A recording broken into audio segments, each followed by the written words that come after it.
So really, it's like what, 300 yards away from a school or daycare, Carl? That's pretty Yeah, far. yeah, it's pretty far. It's far enough legally. It's compliant with the law. I find the cold open gimmick really funny. And for those who aren't aware, it's we're having a normal conversation before this. I just can't can't resist putting Carl in a bad position. But how are you doing, man? It's been a while. Yeah, doing well. Doing well. Happy New Year.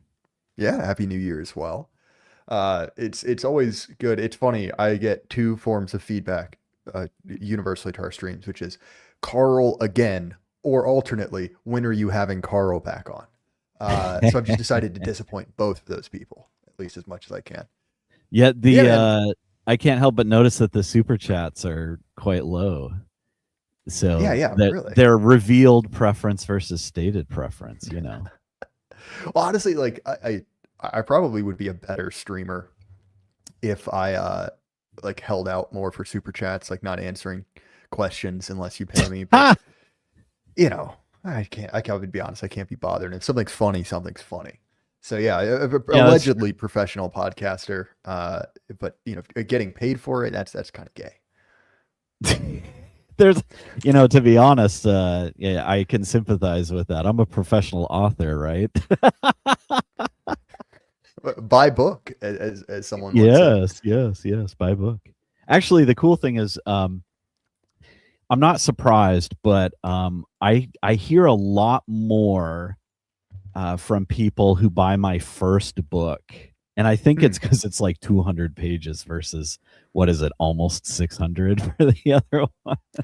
Yeah, So it's a good bit. has a lot to do with it, I think. But no, it's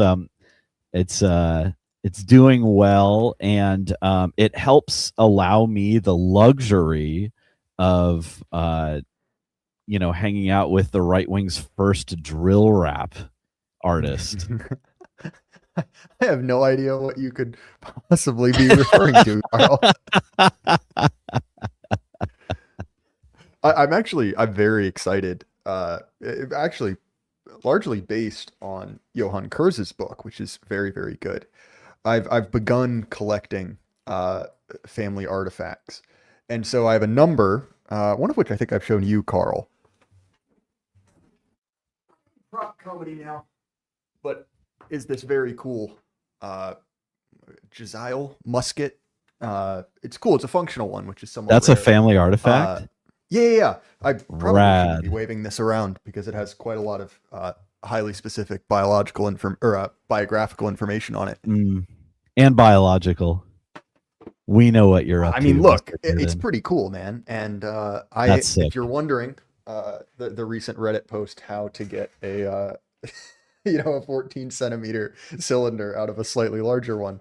Well, that may feature there, but the background I'm working on, and so I just threw that in there because I think it's funny. It's been in the That's background of a awesome. couple podcasts and no one's noticed yet, That's awesome. which I think is amusing. But I have secured something very cool, which is the family leopard skin.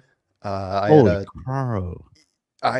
great grandfather who did some things with some people Uh-huh. after World War II and ended up in Southeast Asia. And as you do, you're like, oh, well, Dope. I'm and also it's like it turns out people have conflicting feelings about the pelts of large predators. My Yeah. thought is like, look, this thing's been dead for like 90 years. Like Oh yeah, me having it in absolutely. my house isn't going to kill it again. You're Uh, honoring it. Yeah, exactly. And it's just rad because it's got, It's super rad. holes poked through it. But point is, I am probably going to construct in the background, like hang the leopard pelt on the wall, put the musket on it because that's just kind of Yes. cool.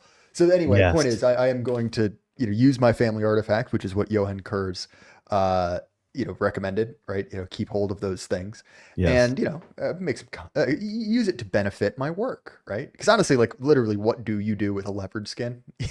Short of like Alexander the Great and wearing it uh, in public, it's sort of an unwieldy thing. Being a fellow Appalachian Scots Irishman descendant, I think you need a aged tomahawk that Mm. rendered vintage. And I would be happy to collaborate with that because I have some experience with that. So Honestly, that sounds a lot of fun. And weirdly enough, I know many people who are actually not weirdly enough. Look, like you people know what I am.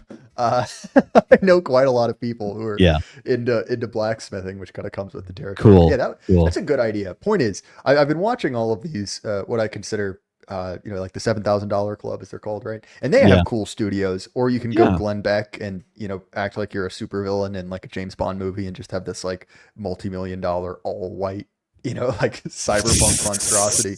And while I can't match that, again, you stingy people are not sending me the kind of super chats for my megalomaniacal desires here.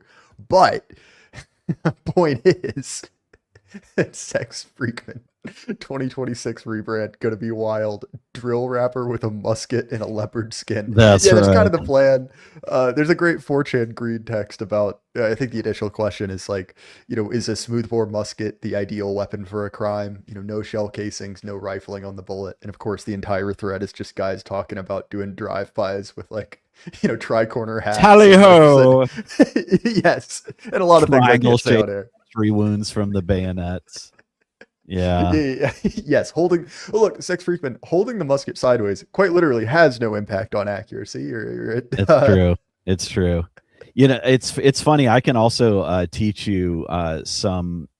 Uh, Sometimes we just call it hatchet, but tomahawk fighting stuff. It's kind of what you would expect, but given your grappling experience, like I think you mm. would pick it up very quickly because there's a lot of like limb control type of stuff involved in it.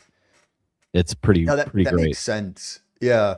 I mean, look, have long gone by the reason I carry a gun is because I'm continually reminded how bad I am at fighting otherwise.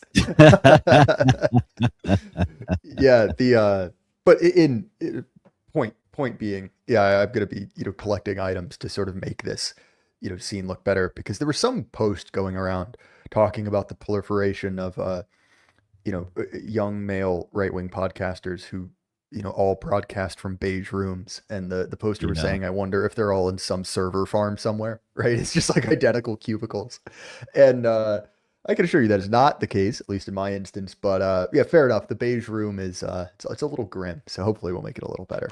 But that's actually not the purpose of this stream, merely to talk about my home redecoration projects, but it's to talk about as someone once said, the late unpleasantness, right?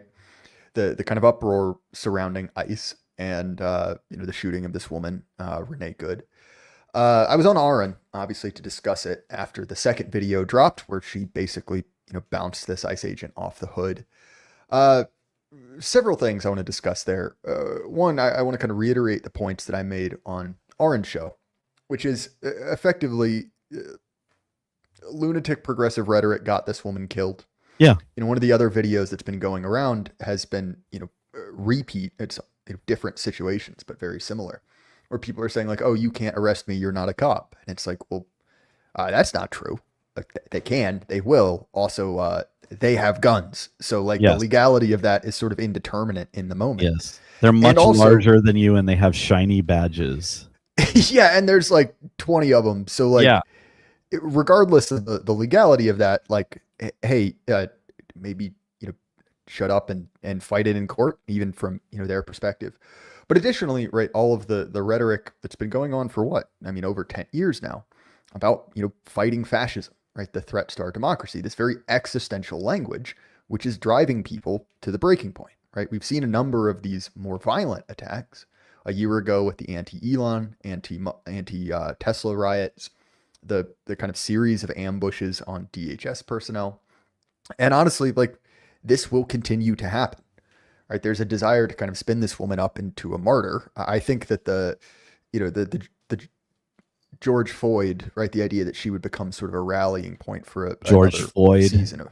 season of riots. Yeah, I think that has probably petered out. I don't Oh, know it's not necessarily. happening. That this does Yeah, not get the violent pets riled up. yeah, exactly. And on that point, a lot of the discourse has shifted to the reaction, right? Should you celebrate the death of an enemy? And I have sort of conflicted feelings on the matter. On one hand, I feel like it is it's somewhat poor form. It's just not something to be done, especially in public. But also, man, like this is what politics has become. And after Kirk, after all the stuff that happened to Trump, after events that have happened, well before that, even Dickie Spencer getting cold cocked, like this isn't new. And this is the Republicans pounce phenomenon, which we've been aware of for quite some time. The same story or will be reported on drastically differently depending on who is the instigator, right? The way that meme of Republicans pounce is on any sort of scandal, right? If it's Yeah. Republican or conservative, it is reported as a scandal.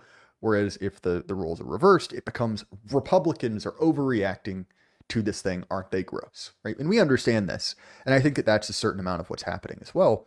Even people I consider friends have been decrying the sort of celebration of this woman's death, and I kind of get it. I mean, ultimately, I think that you're sort of uh, struggling to find a polite phrase for this, but you're It's a wasting little your time. ghoulish. Yeah.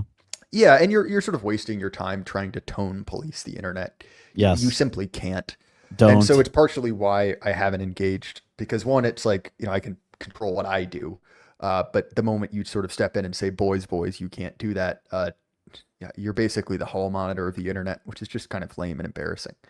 And I think that, again, there is a real problem with sort of consenting to the moral frame of your enemies, right? And very clearly, they are trying to paint this woman as a victim, right? We hear this, repeated refrain, a mother of three, unarmed, in sort of the same way that you heard those sort of terms swirling around, figures like George Floyd. Wow, I can't even say his name correctly now. The meme is so thoroughly worked into my brain. Or Trayvon Martin, and that is a feature of narrative control, right? When Yeah. you have when you have the press by the short hairs, you can make them, or let's be honest, not even make them. They will do it for you, right? Repeat your talking points. But I think that while that bears mentioning, the thing that I want to pivot to, and Karl, this is something you and I have been talking about for quite some time, right? Both going back to the ambushes on ICE agents, but also right that article you and I went over from Wired magazine, Hmm. right? That this sort of political violence is brewing, and very clearly, this woman was a victim of that meme complex, right? She was Yes. a victim of this narrative that you can basically do whatever you want and you will face no consequences for it. Yeah. And they're cynically using her death as a way to get more people riled up, more people involved in these dangerous protests. And a lot of the libertarians, of course, as you can imagine, are very anti-state. They're saying like, oh, they would just as happily do this to you or anyone else. And that analysis is incomplete because look, like government goons are government goons, right? Yeah. But also, uh, not all government goons are on the same team, right? ICE is right coded. Certainly now, I'm sure you've seen Karl the video of the guy saying they pay me 200,000 a year and I'd still do this for free. Yeah. But also, like even during the Biden admin, when they were not unleashed as they currently are, there were struggles between them and the administration. Whereas the FBI, the ATF, organizations like that are very much not right wing aligned or right wing coded. And so again, right, this doesn't mean like the government is your friend, but the idea that there's just a goon faction, which now that I've said is perhaps a poor choice of words, that there is like the government as just one monolith. Fact. I Yeah, exactly. It's factional, which is why I use the term in the titles of both of my books. Is the world is factional, government is factional. It's not a monolith. There is a uniparty, but there are factions within that uniparty that play nice with them, and quite often there are schisms, and we're in a schism period. We're in the trailing end of a schism period that frankly broke wide open after October 7th, 2023. And this is a armed faction with power that's chud right coded, that is loyal to Trump, and goon faction shirts dropping. That's a great idea, Jay. You should do that. Yeah, I have great ideas for merch. The follow through is always the issue. But to me, I sort of see this as inevitable. And it was very clear that they've been Yeah. fishing for an instance like this for over a year now. There were some leaked internal memos basically talking about exactly this, right? The fact, and we've known this going all through kind of the peak Antifa years of, COVID and a little before. Like I'm sure you remember in the Pacific Northwest, what was the group of moms that wore those yellow jackets? What were they called again? Oh God. Yeah, they're basically the ones that run between the police and Antifa after, and this is an Antifa tactic. Someone runs in front into the cops, hits them in the head or throws a Molotov cocktail, and then runs back into the crowd, and the innocent moms become the physical shield for them that the chuds then have to plow through to get the target so that they can have footage of like 60-year-old retards getting flattened, and Right. because their idea is that that stirs up the sympathies of morons, and which it does, but they're completely disposable, and it is literally their way of making up for their whiteness. This is the mentality that they've internalized. Well, right. And, with that comes one, this is a deliberate tactic. And obviously, in every instantiation, I'm not trying to say Renee Good was in on it. But very clearly, there is a desire to inject and to kind of profit off of these politically or narratively useful sort of mimetic images or events. This idea to create an iconic image or create a person from which you can sort of derive a narrative, right? We've seen this over and over again. And a lot of the analysis, people talking about like, oh, this isn't playing well, this is looking bad to kind of Joe Normie, is actually true, right? It seems to be, according to my, fairly scant research, that, currently ICE is unpopular. But look, like we're all good elite theorists here. We all understand that one, popular sentiment is very fickle. And also, if you were a slave to popular sentiment, ultimately, you're never going to get anything done Yeah. because the same sort of, pressures that we identify with people when they go to college, like this hits population writ large. And so to me, the idea that, this is horrible, the optics are bad, we can't be doing this anymore, we should be very nice and kind of, use kid gloves with this. It's like, well, look, like that's true if your primary objective is to be in the current immediately popular. That's true. But ultimately, that's not the game. And fundamentally, right, the game is they are trying to demographically transform the nation for their own political ends. You are trying to stop that. You're trying to slow the bleed and push things back in the other direction. And so, really, for like the nominal right in America, this is actually existential. Right? You will not be allowed to do what you want to do. You will not be allowed access to power if you don't succeed at this. And so, sure, popularity, mass appeal is a relevant factor, but compared to what? And so, to me, again, I see that as, in an immediate sense, perhaps true, but ultimately a very short-sighted analysis of this current situation. If you see what I'm getting at, Karl. Yeah, and the thing with polling is that you can shape and publish whatever you want to get the outcome that you want. It has very little. It can be tailored very easily to have little to do with reality. I really don't believe that most people really care. That if someone asks, "Is it bad when bad things happen?" and you're like, "Sure."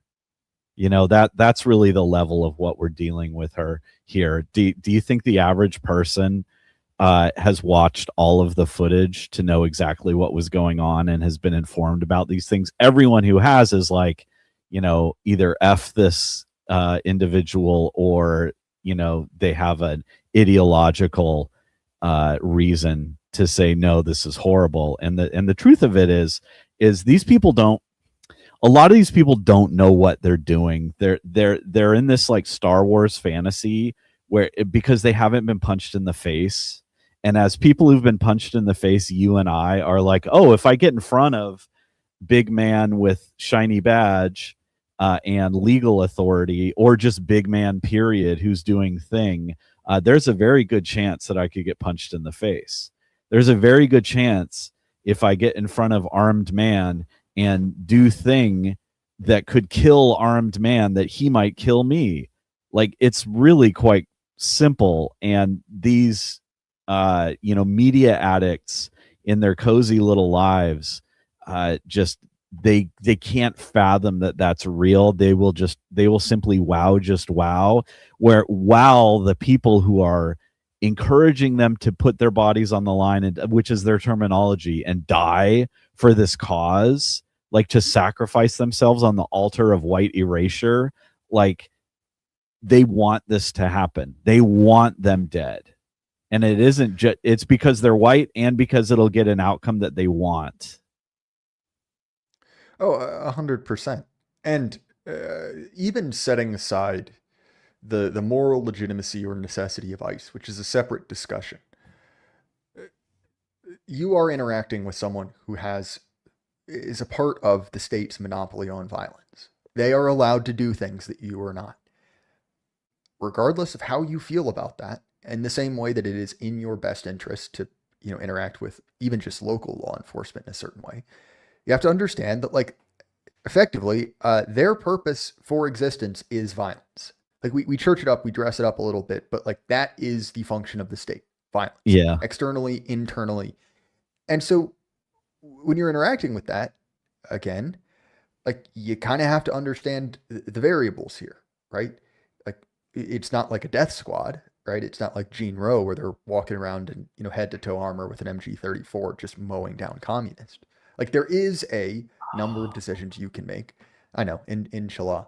But there is a number of decisions you can make. There's certain things in your control, some of which will result in you being shot and killed or roughed up or sent to jail, completely sidestepping the issue of how you feel about that or legitimacy. Right? This is also the same conversation that we get into, every 3 or 4 years when, some aspiring astrophysicist is, shuffled off this mortal coil. Again, like, regardless of your feeling about the police, like, if you do certain things, they will respond in a certain way.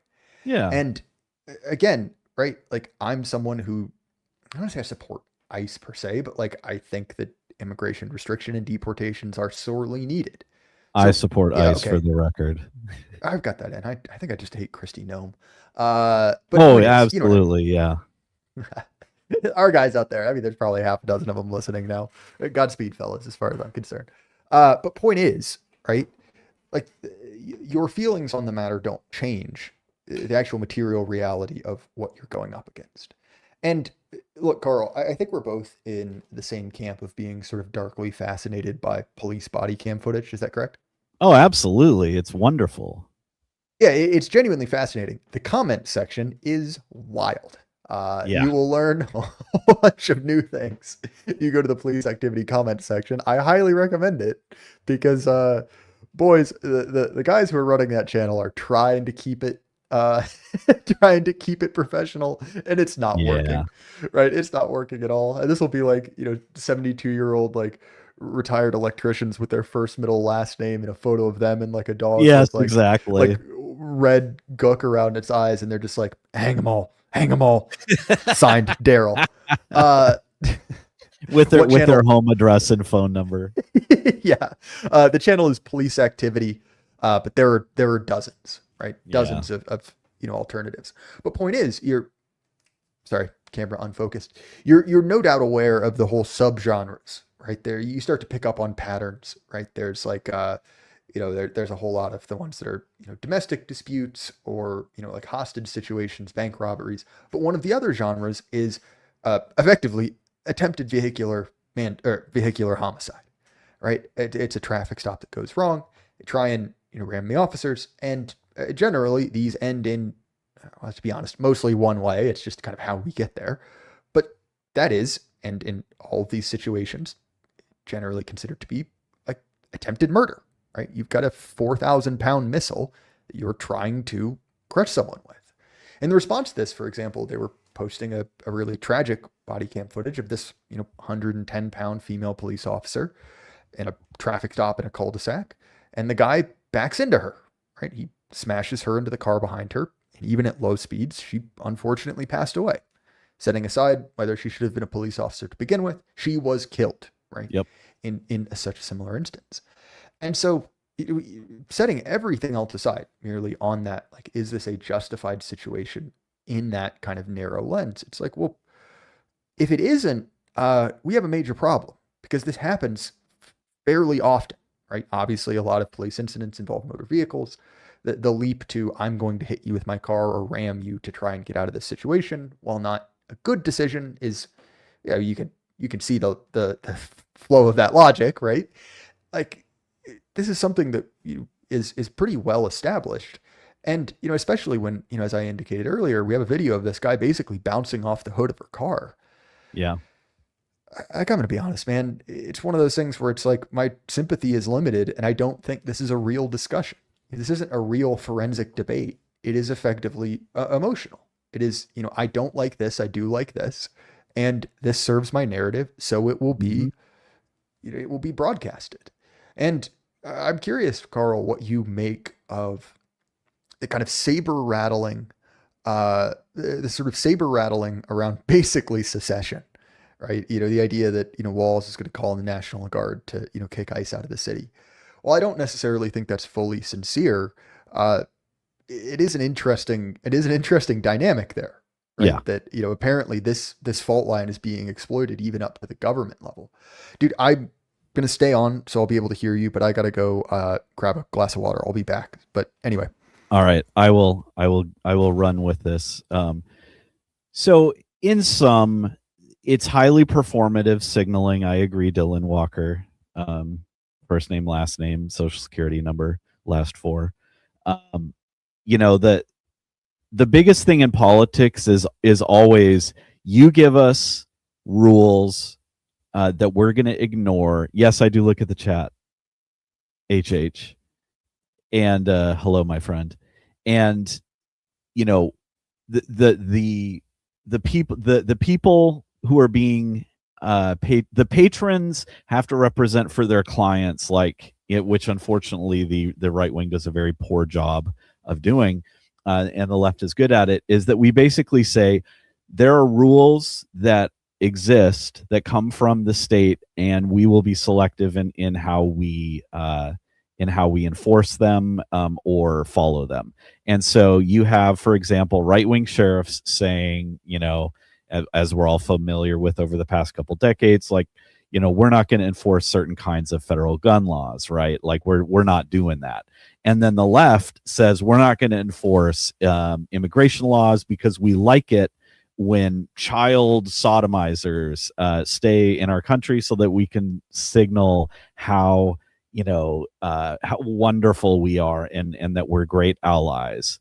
And which is insane, because if you think about it, the handful of child sodomizers, and those are the first four that come to mind from the ICE list of the people that they were getting out, right? That they were snatching. They'd snatched like 1,300 or something of the highest priority illegals in the United States, whether they were illegals or they had formerly had green cards and had lost it because of felonies. And, for one reason or another, they haven't been able to get them out of the country. Like a big example of this in Minnesota is the Lao and Hmong communities up there who've been there since really the late 70s or early 80s, mostly into the 80s. The last big wave of them being in the 90s.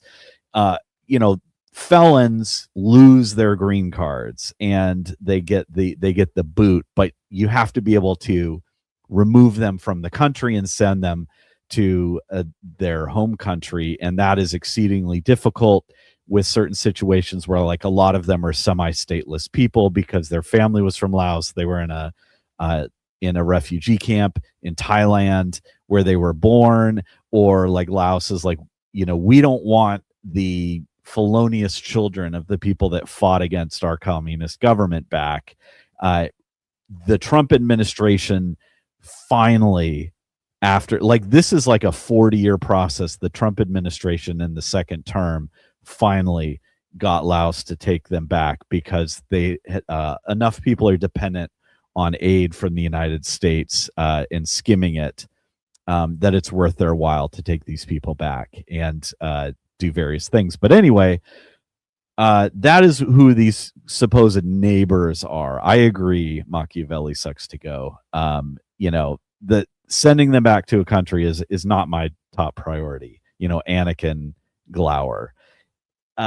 But that's why there are so many of them, is that we've had this totally failed system where we couldn't get rid of them. And then you have, decades of accumulation of people in a steady stream and then a massive explosion during the Biden administration. It's very challenging to identify and then remove all of these people. And, ICE just got another like 10,000 people, and it's like 10 to 15K per month for a couple months over the next period is my understanding of how many will be coming online. That could be a slight exaggeration, but that was the figure I saw. And so you have to build up this force that can actually do it. So everyone complaining about fiscal year 2025, which was essentially a Biden budget, and it wasn't, all the stuff from the big beautiful bill, et cetera, came online this year. That's why there are all these delays. It sucks. I wish it was better. And so you're going to see a ramping up of this, and this is the breaking of the wave of the resistance to it that has to be done. You cannot let up. You cannot take your foot off the gas. All these people crying about optics and like, I think we should just be nice, like Joe Faggot Rogan, excuse me. Sorry. Like all that stuff, it's so delusional. You can't do this without there being rough scenes when people resist it.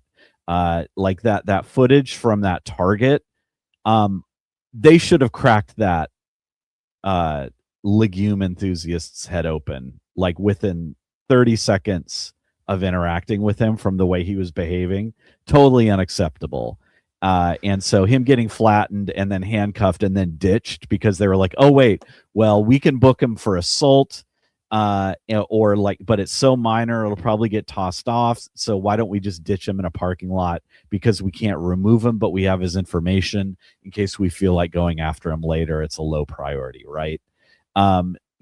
They're going to be doing this stuff, and it's just up to us to say, I support what ICE is doing.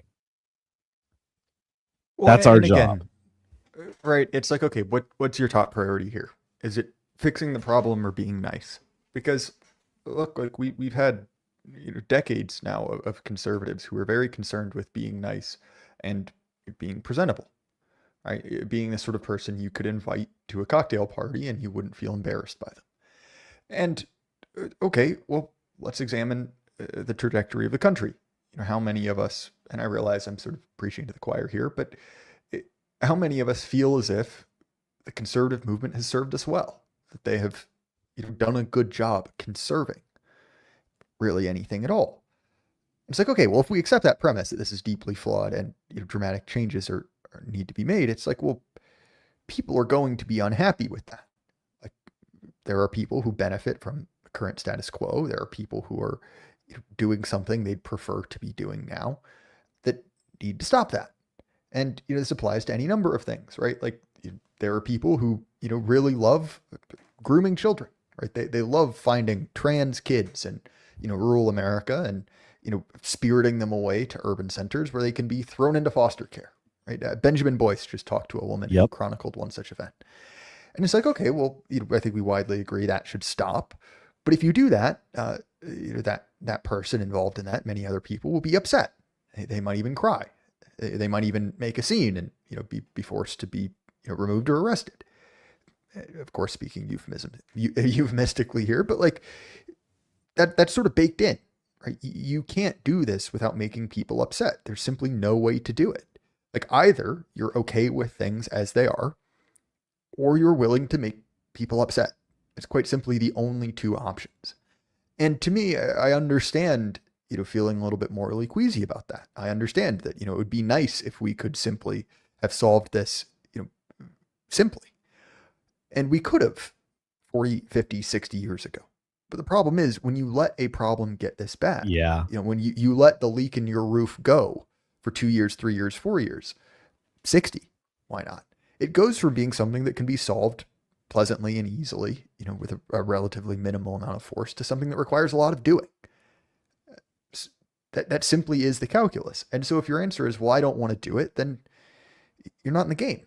You're okay with it. You were saying, no, this is all right. I support the current thing. And if you out of one side of your mouth talk about how, horrible the current situation is, how the country is being transformed by, replacement level migration, and on the other, like, well, we can't be mean. It's like, well, you must choose one. You can have only one top priority. And I think we are seeing the top priority of many people. Now, look, that said, a lot of the pro-ICE, anti-Renee Good reaction, as we said earlier, has been kind of weird. Like Matt Walsh kind of looks like a little bit of a psycho the way he talks about it. I'm not saying that you should go to that extent. And in his case, I don't necessarily want to psychoanalyze him, but there seems to be something going on there, even as someone who doesn't believe in psychology. But that said, it's like, well, look, man, like, they're not going to, whoever you consider they, just give up because you asked them to, right? We have certainly seen self-deportations, but why? Is it because we asked, or because there were consequences? Yes. There were things that were going to make that more unpleasant, and people ran the calculation for themselves and decided, you know what, I had a good run. And again, that involved the threat, implied or actual, of violence, one way or another, which ultimately, man, like, that's what authority is. Power is all derived from violence. And again, in a high trust society where people are on the same page, that violence is very abstract. That violence is very distant. But that is not the situation we're in. And you see this in, the third world, right? There's a reason that policing in Brazil looks very different from policing in America, even as America is significantly more violent than it is in the UK or is in, most of Europe. And so, again, to me, it's, again, the same problem of, like, popular consensus, where it's like, that is no basis for policy. It can't be, because it is too fickle. It is too unwilling to do difficult, unpopular, but ultimately necessary things. I mean, this is a conversation we get into all the time, talking about, government entitlements and currency, where it's like, well, eventually someone's going to need to say, all right, like, no more Social Security. Like, if you assume this thing can be saved, right, that will have to happen. But dude, no one wants to do it, right? It's political suicide. But ultimately, it's, it's the Gordian knot. It's something which will be solved one way or another. And that, again, is that sort of, decisionist politics, right? Who is willing to do that? Who is able to do that? And yeah, man, I think that this sort of, like, over focus on optics, it's like, I get it. It makes sense from a certain perspective. But that will never solve us these sort of, like, deep existential issues. Because you get in this sort of, eternal status quo where, oh, we'll just keep it how it is. We'll just issue an amnesty. We'll just, legitimize what's already here, but no more. But one, that doesn't solve the problem. You're just painting over, rot. You're effectively covering over. And as we've seen over and over again, it's never done. Right? They never decide, all right, we got enough, we'll stop. Like, you have an amnesty under Reagan, and what continues to happen? Exactly the same thing that the amnesty was supposed to end. And so, to me, I guess it's why I get so frustrated in this conversation, because it's like, well, do you want to fix this, man? Because if you don't, like, there's some guys you can hang out with if you're honest about it. But this sort of, like, middle road, this sort of lukewarm response is ultimately very frustrating to me. I'll throw it back to you, Karl. Yeah. So I want to point out a couple some good news. One just got posted 2 hours ago, but I also want to answer or comment on an observation made by Requited in the chat, who states, although I would have trained them on the work sites, the violent criminal ones are probably more risk. The work sites are absolutely being gone after, but it's very quiet on that front. And my theory is that is because, one, from an optical perspective, the the libtards don't want people to think about that or see that as much, because they don't want people to associate, immigration enforcement on what it really is, which is getting rid of people, stealing jobs, and frankly, labor law violations. Uh, Last year, the morning of the Trump inauguration, a meatpacking plant in North Texas was raided by ICE and Customs and Border Patrol because they had been flagrantly abusing a pool of Social Security numbers, including my wife's, by the way, for decades. Dumas, Texas, sometimes known as Dumbass, Texas. But anyhow, I know you and I know someone from there, Jay. But anyhow, that was because they had been reported for years and years and years to the Social Security Administration because they were recycling Social Security numbers that they were reusing for people who, of course, worked just enough to like squeak under, the annual minimum for paying taxes and stuff like that to keep it from showing up, but they were recycling them on a regular basis. And then like around me, there was a job site where 90% of the employees were nabbed because they were all illegal Central Americans, et cetera. So that is going on. That's going on in Texas. That's going on in states where local law enforcement is cooperating, and even in some blue and purple states, in the more rural purple to red counties, this is going on.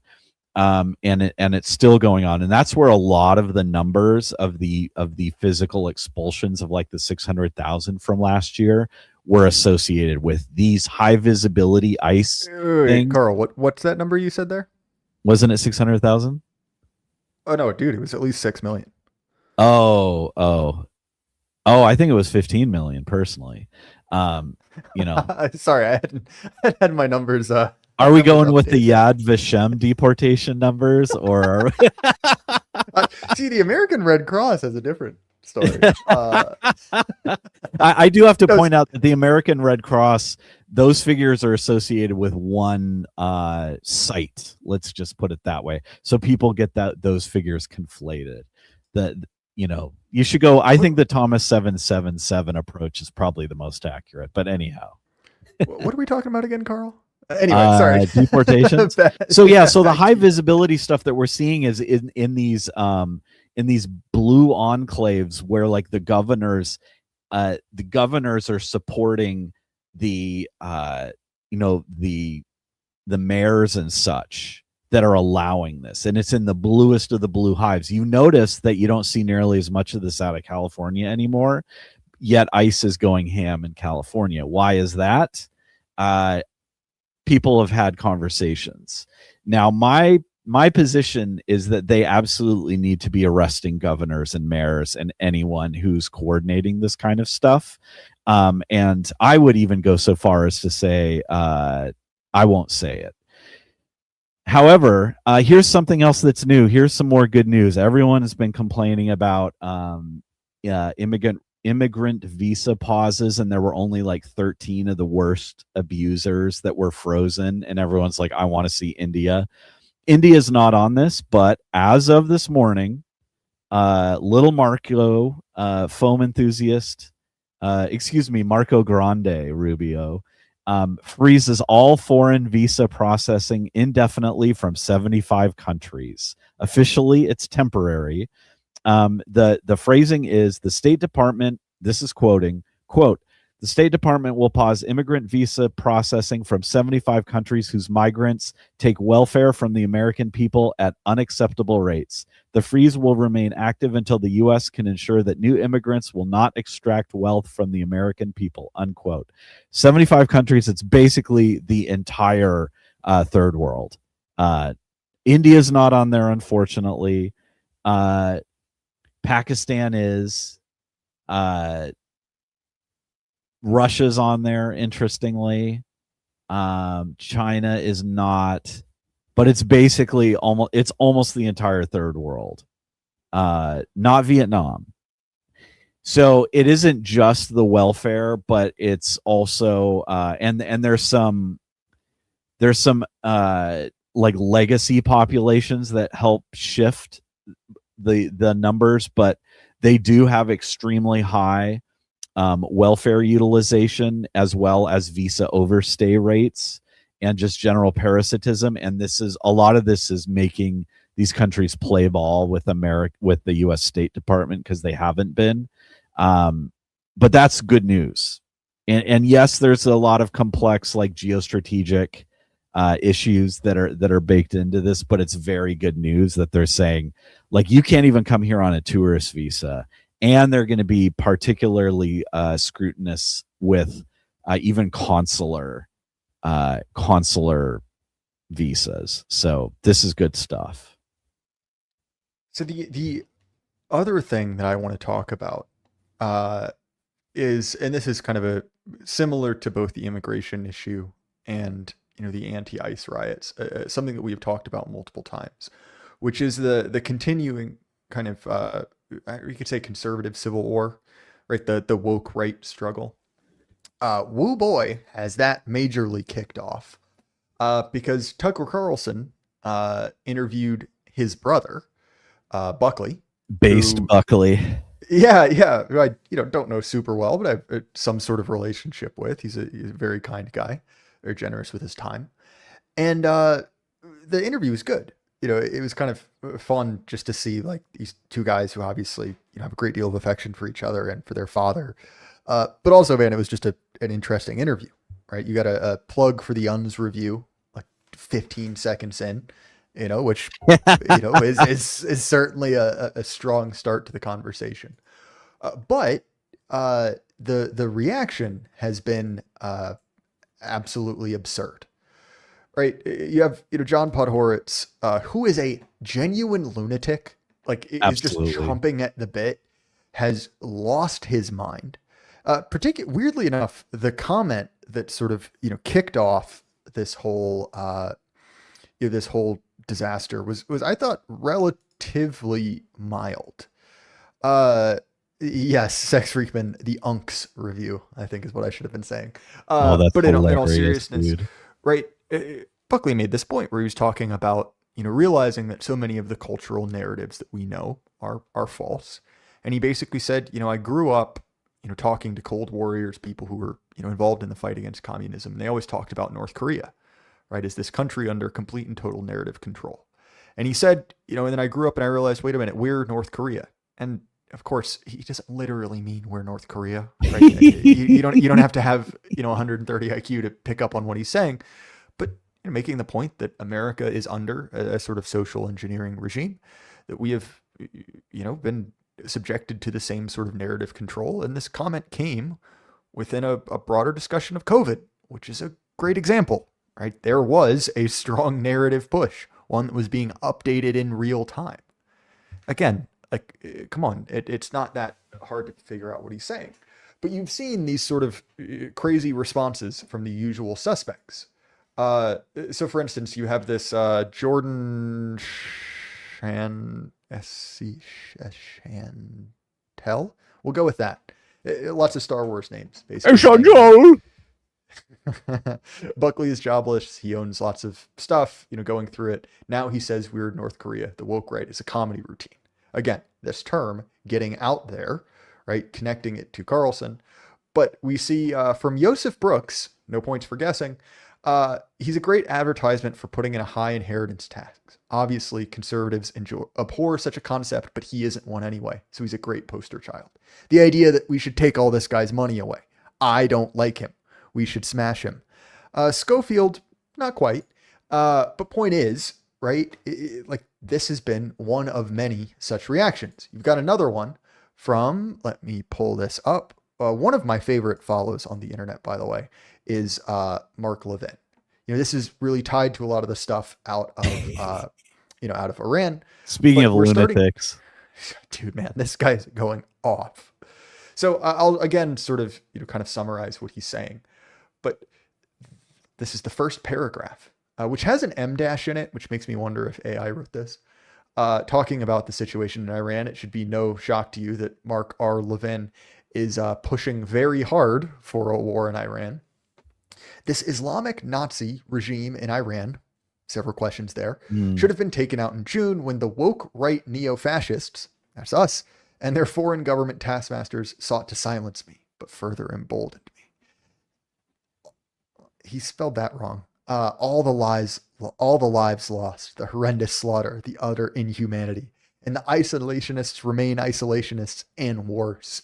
Mouthpieces for the enemy. They are psychotic monsters. They remain Israel blaming Jew haters as the Iranian people seek help from POTUS and PM Netanyahu.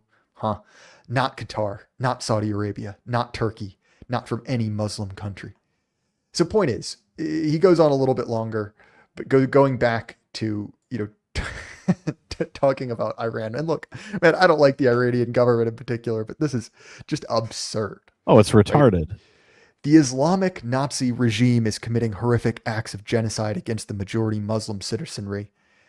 An Islamic Nazi regime attacking Muslims? Huh. Take note and remember who's demanding immediate action against these Hitlerian mass murderers of freedom-seeking Muslims. Take note. Keep speaking out loudly. So again, that So you phrase can get your heads bashed in. again, man, going back to our conversation about ICE, regardless of how you feel about this, like Iran is a country, they've got a lot of guys with guns. Clearly, they don't have anything, any compunction about slaughtering their own people. Like it's just absurd. It's wish casting, as I heard someone say. But again, we see that mention of the term woke right or woke Reich, really clever there. The idea that if you have any objection to, neocon projects, if you have any, oh shoot, I actually accidentally clicked that, but that's pretty funny. Click the most recent one. He Islamo-fascisted across the room, Hitlerly. That That's pretty is, funny. mwah. But again, right, we see several things there. We see this desire to connect the so-called woke right, woke Reich, if you will, to enemies, foreign and domestic. The idea that they need to be smashed, their wealth needs to be taken, they need to be ruined.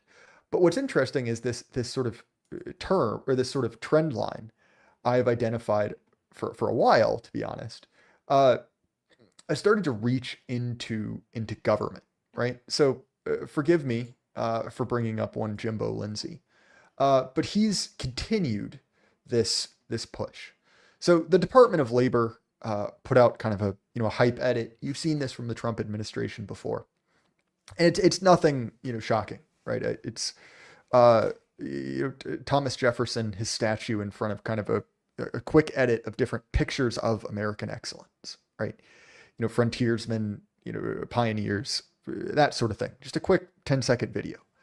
But the phrase at the top, one homeland, one people, one heritage, remember who you are, American, produced a similar, just absolute Yes. chimp out. And again, we see this deliberate use of the term woke right to try and justify an internal purge. Not, again, the very real threat of political violence, not the people threatening Trump administration leaders or others with jail time, with being sent to The Hague. This is the real struggle, right? Of course, remember, there's the one axis of this, which is, the foreign policy, which, the Trump administration has sadly capitulated on, but also on the domestic. So this is from, very based James Lindsay. Based AF, as his Twitter handle tells us. The young men who run the social media accounts for the Department of Labor don't know who it is, and Department of Homeland Security, very likely, full name, not going to read it, a recent Claremont Lincoln Fellow, are woke right, if not groypers, if not neo-Nazis, and should be fired immediately. Again, we see this call for, effectively, political assassination. Get these guys out. Get them gone. All of the previous remarks we heard from Levin and from Lindsay, from any one of these guys about cancel culture were insincere. It affected them. They had no principled objection to this. And we see this again, this sort of tactical liberalism. Liberalism for me, but not for thee. Right? The idea that I need to be respected. I need to be allowed to say whatever I want. And if you disagree with that, you will be driven out. And again, we see who these people real enemies are. Sure, they love talking about the woke left, kind of,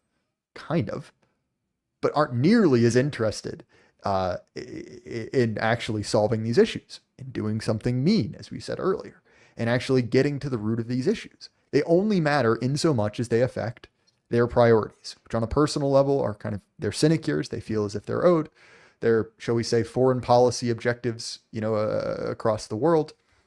And yeah, they are doing the exact same thing, using this term woke right as a in-group, out-group signifier. Clearly, they are angling for a purge. They're angling for these people to be fired from their jobs, to have their wealth stripped. They're calling them traitors to the nation, foreign adversaries.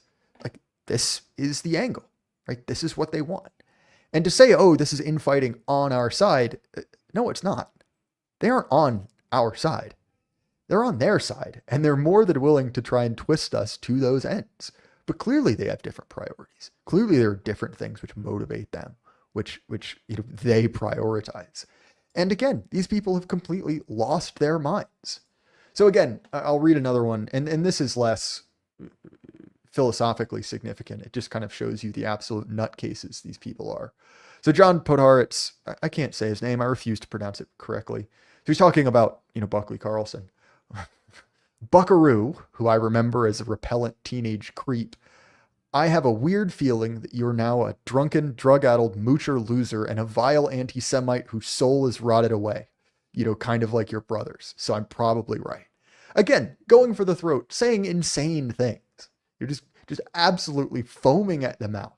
Because again, all the woke stuff didn't bother them. They opposed it, right? But not enough to actually do anything. Yeah. But when you're actually, passionate about your people, about prioritizing your interests above, certain Middle Eastern democracies, well, then the knives come out. Then we see what really matters. Then we see the construction of this friend-enemy distinction, where my enemies can do no right and my friends can do no wrong. And all of these liberal priors disappear into thin air, just return to dust, because that's what they always were. They weren't real. They were completely and totally fake. And I'm reading you these selections of messages, not because I think there's any deep argument in them, right? A lot of these are just throwing invectives out, just kind of, criticizing every aspect of a person to get something to stick, but because they've shown you what they care about, what animates them. And again, it's not things that benefit you. It's not the people trying to attack you, the people trying to harm you. That's almost indeterminate. It's their priorities, very clearly. And I have no sympathy for this sort of behavior. These people who claim to be, the representatives of a conservative or right-wing movement, because they are simply there as one half of yes, a sandwich, right? They control one half of the Overton window. And again, a they're certain clearly type of trying, sandwich, a certain flavor. Yeah, a Reuben, one might say. Approved by certain people, blessed, one could say. And that is their priority more than anything else. All the other stuff is merely window dressing, the glove around the iron fist. So yeah, that sort of attempted purge has continued apace. We've seen the scope grow from first kind of focused on Tucker in particular, who look like, I like his show. I don't agree with him on many things, but clearly, he has become sort of an avatar. It is extended to Nicholas J. Fuentes. You notice the term groyper being invoked kind of cynically and inaccurately, right? To just be anyone I don't like, in much the same way that, incel is used to just attack any man a woman doesn't like. Joe Sobran made this comment about the term anti-Semite. But point is, we see that the knives come out. Anyway, we do have a single super chat from Theobucks de Chardon. Karl alluded to something interesting. The start has sort of inverted. The strat has sort of been inverted in that the stereotypically criminal image of the aliens is preferable to the relatively normal blue-collar type workers. Oh, 100%. And that's that sort of oikophobia, right? The heat map, as someone else would put it, right, of where empathy lies. That's what it is, right, to interact with progressives. They have a radically different sense of, or an inverted hierarchy scale for exactly that reason. Sorry, Carl. I realize I threw a bunch at you there, but I did think that was notable because that battle has only intensified since we spoke about it, most recently. But I I'll throw it to you agree. and get your reaction. I agree utterly. And let me point something out that I think is very important that people are missing in the commentariat, but I'm not. U.S. Department of Labor, you were just quoting the complaints about the one homeland, one people, one heritage. Remember who you are, American. That was if you go back to the early 20th century, that was a talking point that was actually very inclusive. It was not exclusive. It was essentially saying we're grafting you into this, but you have to respect it. And now, you know, obviously these people who claim to be conservatives, neoconservatives, right? They are saying essentially, no, that approach and those people are not who we are now. Like the new founding, which happened either after 1865 or after 1965, is who we are now. And we, the your betters, we're the ones who are the intellectuals, as a certain person in Sweden said recently when she resurfaced from out of her coffin. We are the intellectuals, and we're the ones who determine what's legitimate and what's not. And so these supposed conservatives kicking and screaming about this optics, which is literally just a classic, like, this is the 250th anniversary of the United States of America this year, and invoking that is unacceptable. Invoking everything before like Hart Celler is unacceptable. So it's really quite telling that the people who are using this woke right label are the ones who are deceiving. And in fact, their ancestors doubled and tripled down on this reconciliation, on this inclusive one homeland, one people, one heritage verbiage. We are part of it. We're grafted into it. We're just like you. Let us in. Like, we will respect it. And they did a very good job of doing that publicly, at least, and officially and formally in the literature into some point in the 60s and 70s, kind of depending on which faction, which side of the sandwich they fell into. And so the fact that even these supposed conservatives are freaking out about traditional representations of actual America is hilarious, because it shows how bankrupt they are and how it was always a lie and it was always a tactic. So I love it, and we need to hold up the microphone to them and use their own words. Let their own words and own positions represent them, instead of some like third party non-primary sources like summary of what they claim to be. It's wonderful, frankly, because it invalidates everything that they've claimed that they represent. If you have your average patriotic American boomer who gets a lot of crap, if you put this in front of them, if you juxtapose these two things, they will short out.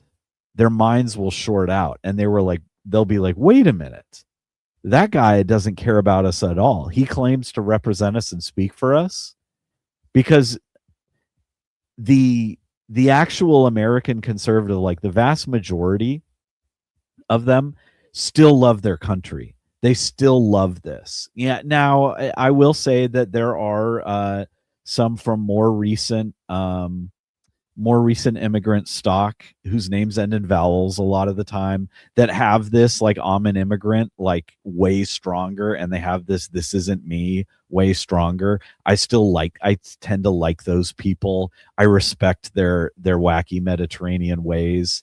And so they're one of those, like, schism, like, wedge points that you get.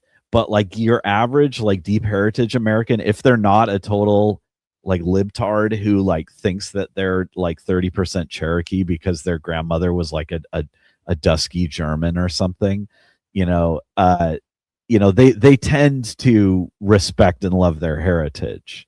And so this is a beautiful wedge point. You don't have to rant and rave. You don't have to talk about the Red Cross versus Yad Vashem. This is it. This is a weapon. They're handing you a hammer. 100%. And actually, I think we all know the boomer in our life who is absolutely convinced that he or she is actually an Indian. Uh, Look, like I've got my whole family, like family heritage on that side documented in a bound binder, thanks to my grandmother. Yeah, It may surprise you to learn that's not true. it's Doesn't not matter true at anyway, all. right? No. It's When just people the say when people say the average white American is or the average American is like 6% non-white, and it's like, or has 6% non-white heritage, what that means is when you look at like people who are Italians. genuinely, yeah, when you when you look at people who are genuinely mixed race, like that's who that's accounting for. Like, and yes, there are places where you have like more Native American admixture. And if you go to, like, I can go to this one res near where my in-laws live, and they're like, the average person there who's on the tribal council is 75% white. Like, this is like, that's where most of that is you either know it like very clearly, or like it just doesn't exist. And yeah, there's a sprinkling of people where some guy, you know, 150 years ago, sea captain married a Chinese woman or something like that, or like, you know, took his Native American bride. But it's really, the vast majority of us are just 100% white. Sorry, that's just the way it is. So we have a very generous $20 super chat from Mando Spam 287. This year, I look forward to the 250th birthday of the U.S. That being said, do you think the U.S. has a solid country last past 275? It has felt quite uncertain as of late. Look, man, I think that countries and governments are a lot stickier than we'd like to think. I mean, look Yeah. at Iran. So I'd say the math on that's almost entirely yes. I think that there's a lot of doom posting, a lot of people kind of fantasizing about the end, and that's been going on for quite a while. I think that the black pill is, of course, this can go on for way longer than you think. There's a whole lot of ruin in a nation, as Adam Smith said. Uh, so yes, I mean, look, like Brazil is still nominally a country, and I wouldn't want to live there. So point is, I think yes. To what degree does the empire continue to function? That's sort of an open question. The economics of this don't make any sense, but they haven't made any sense for longer than I've been alive. So, clearly that, illogical situations can go on for quite some time. So I'd say there's a very good chance of, 275, and then honestly, even past that. Uh, okay. Look at that. Wow, we're getting super chats. Thank you guys. Very generous. QWERTY YZZ7 for $2 Canadian. I'm having a kid. Is it inbreeding if she's Irish? Uh, did you mean inbreeding or something else? Because that wouldn't matter if she's Irish. It would matter how closely related to her you are, in which case you're Canadian. So yeah, probably. Uh, so yeah, but to the question you seemingly meant to ask, yeah, I'm sorry, man.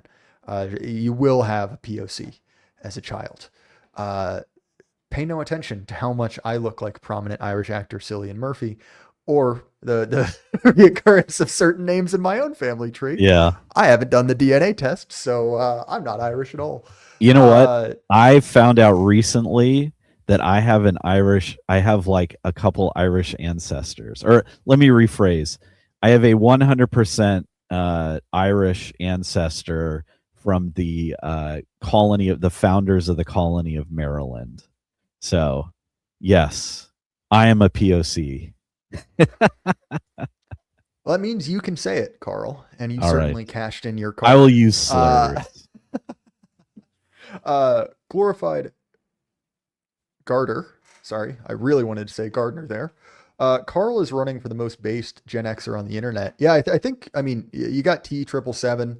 and Pete, who are both your co-compatriots there, which might give you a run for your money. But yeah, Carl, you're pretty good. For this I'll take pretty good. intergenerational podcast. I'll Yeah, take yeah, pretty good.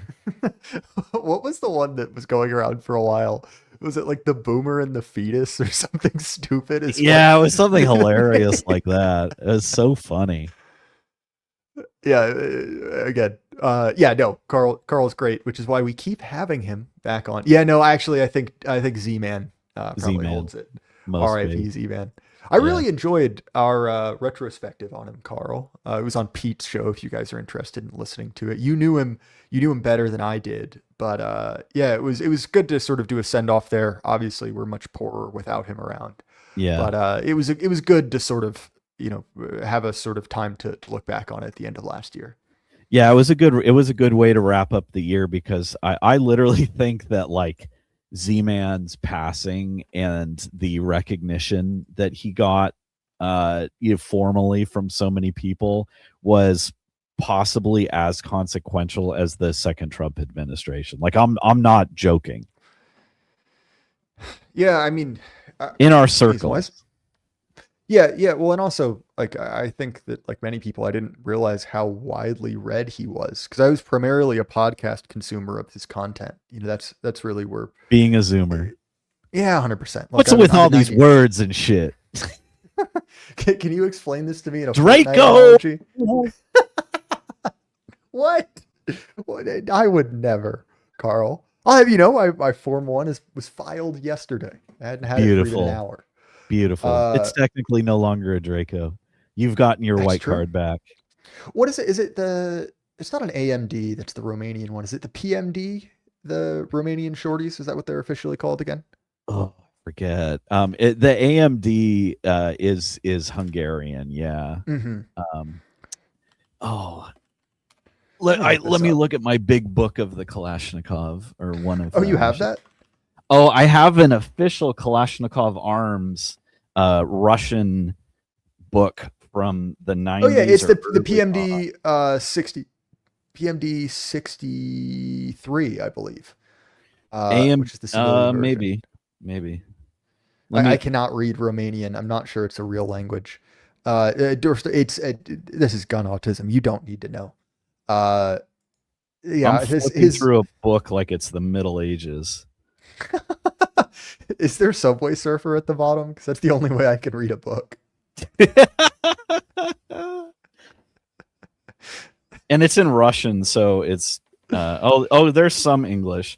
So there is the PM63 is the old underfolder, Hmm. the Avtomat aims, and then I'm looking for a shorty and I'm not seeing it in here, but that's because this is a very old book. Yeah. I do have to say, like, the AMD 65 is one of those things that like looks sick as hell, but the first time you actually shoot one with that muzzle brake, like it's a horrible experience. That muzzle brake just directs all of the muzzle blast right into your like nasal cavity, and like your inner ear just shatters. It's quite unpleasant. I fired one without hearing protection one time, and I think I lost like 7 IQ points. I'm dead serious. I used to be much more erudite and like much better at math. Yeah, I got the privilege of and he'll probably send me a text afterwards of shooting a full auto Yugo uh AK with some a friend of the show, I'll say that. Who might actually show up on one of our live streams, Carl. Very I'll nice. I'll tell you about it later. You'd like the guy. But point is, it had the like old school uh slant brake, right? Which look like a full auto AK is not particularly controllable anyway, but the slant brake sort of turns the pattern, and you basement dwelling losers may be familiar with the concept from like Counter Strike, right? It kind of climbs up and is in sort of a random pattern. It takes it from being a vertical string to like a 9 to 3 o'clock slash, right? So we're shooting this like huge, like, I don't know, like door sized piece of steel out in the middle of the woods, like 40 yards away.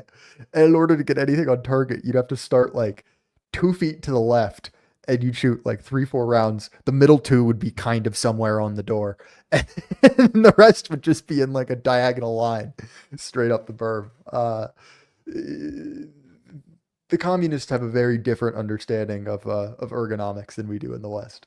Yes, they do. Oh, it was actually a Japanese book that I have on Kalashnikov patterns that has Huh. the Romanian um,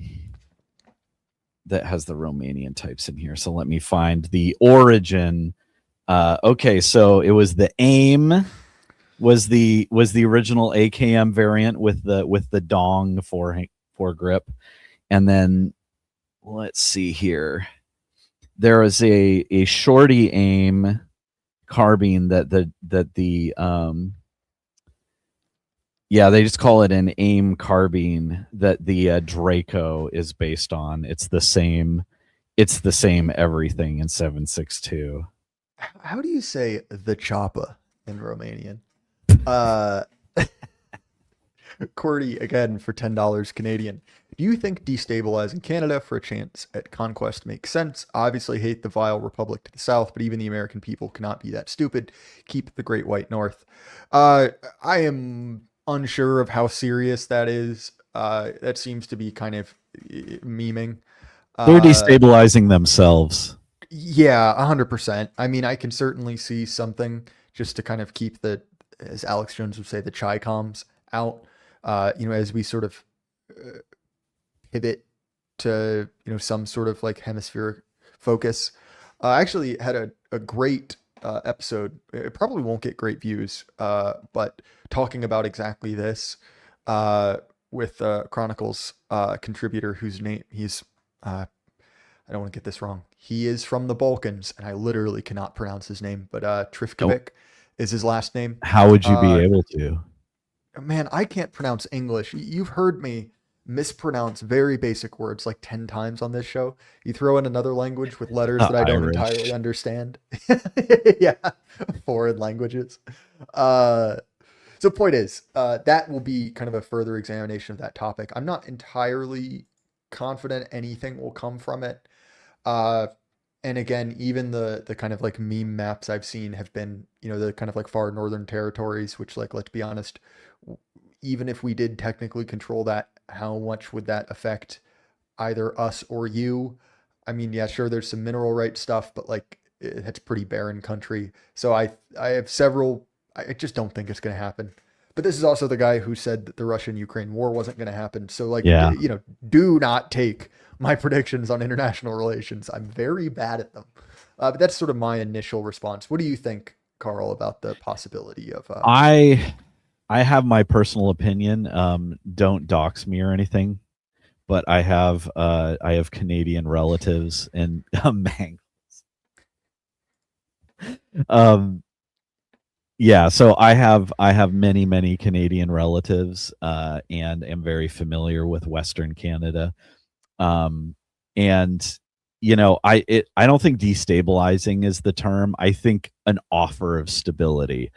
Uh you know the government of Canada is totally illegitimate, and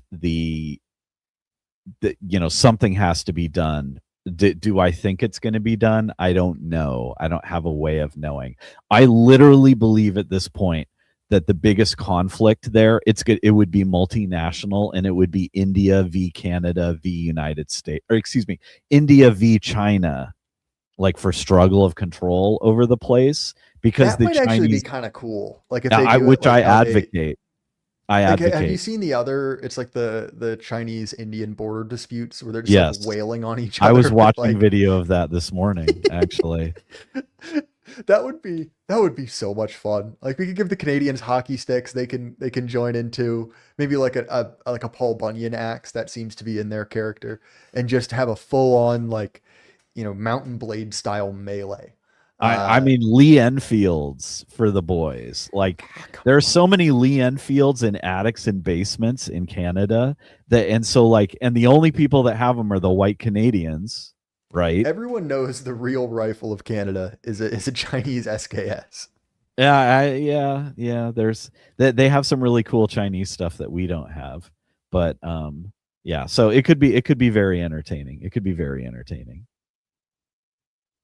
Yeah, I'll be honest. I watch those. I, sorry, I can't keep a straight face around you people. You're constantly distracting me.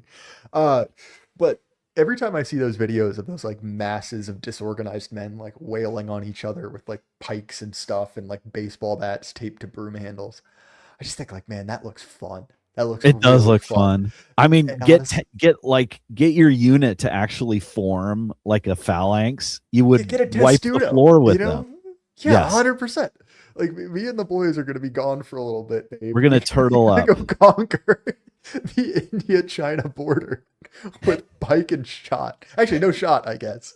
Just Yes, get out like it has yeah. to be improvised. You have to sharpen your entrenching tool, which is actually a good That weapon.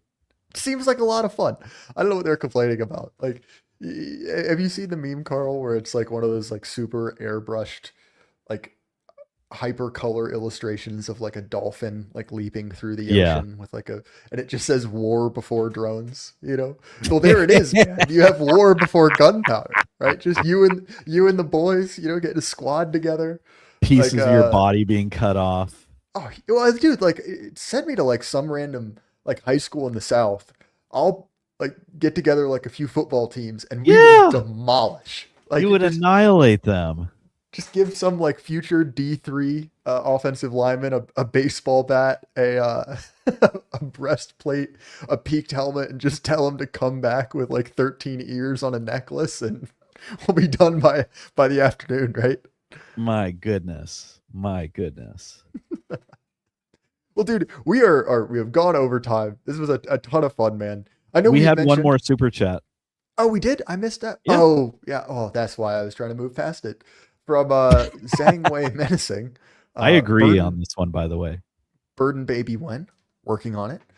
Did you convince your wife on real children, or is she still set on adopting a pygmy? Dude, adopting, you can just take them home. Like I don't do housework anymore. I've just got a bunch of midgets doing it for me.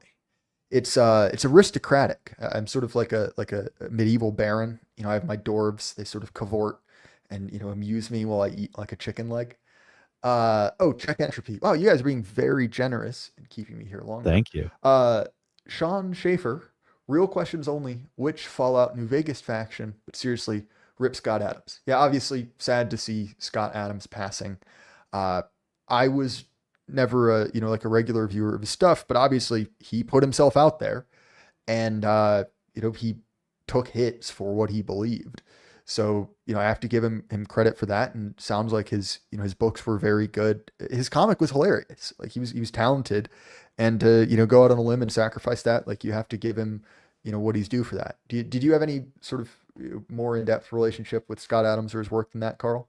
I used to troll him on Gab, mostly about the jab. And sometimes I regret it a little bit, but he actually wrote some very good books about systematizing your thinking and operation. And I had essentially done learned to do that without him, but his summary and framing of stuff is very good. It's definitely worth reading if you get a chance to. All right. One more, somewhat threatening message from Corey. YZZ7. I keep lists for just such an occasion. I'm not entirely sure what that's in reference to. I endorse If you're that. keep if you're keeping your pygmy lists or maybe another one. Uh point is, yeah, thank you guys so much. This was very generous. I think I've said it before, but Carl gets half of these. So I'm not just Thank sitting on you. a mountain of gold here. There's a small mountain, but nonetheless. No, Max Payne, we have not attacked Iran yet. Although, look, it's every day now. I think I'm past selective service, so I mean, I don't care anymore. I don't think that's Not going to happen. It's not not my possible. problem. Yeah. Uh, to quote the boomers, I'll be dead by then. No, but in all seriousness, yeah, thank you guys so much. Check out Carl's work on Substack. There's some good stuff there. Highly recommend it. His book, by book, Two that will be books. linked as well. Oh yeah, By two both books books. actually. And the first one is shorter and it features Subway Surfer intermissions. So for your attention span challenged viewers, you can break up the monotony of reading words in sequence. Obviously, my stuff, the Jay Burden Show. You know where to find me, guys. It was great to get Thanks, back on a guys. live stream. You're very Thanks generous. I for hanging appreciate out. it, and we'll be back soon.